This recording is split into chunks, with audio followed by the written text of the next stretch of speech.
Price Lord. தேவனுடைய வார்த்தை குறித்து பிரயாணித்துக் கொண்டிருக்கிறோம். 7 ஜனவரி 2025 டியூஸ்டே. எப்படி இருக்கீங்க? கர்த்தருக்குள்ள நீங்க சுகமா இருப்பீங்கன்னு சொல்லி தேவனுக்குள்ள நான் விசுவாசிக்கிறேன். ஹalleluya. இந்த வருடத்தின் வாக்குத்தத்தம் கர்த்தர் நமக்கு கொடுத்தது யோவான் 5வது அதிகாரம் 19வது வசனம்.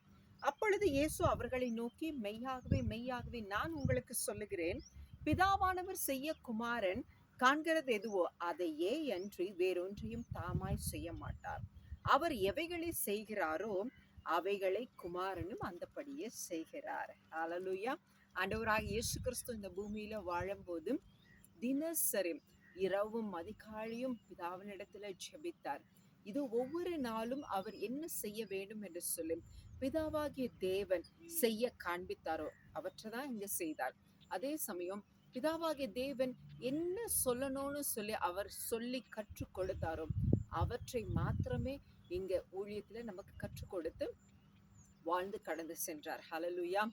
ஆண்டவராக இயேசு கிறிஸ்து பிதாவினுடைய சித்தத்தை நிறைவேற்றினார்.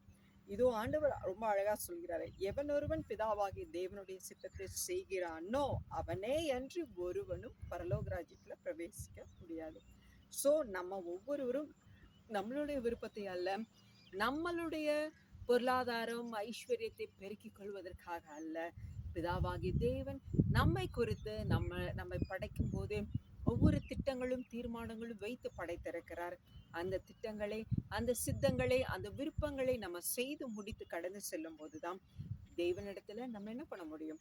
பரலோக ராஜ்யத்துக்குள்ள உட்பிரவேசிக்க முடியும். ஹalleluya.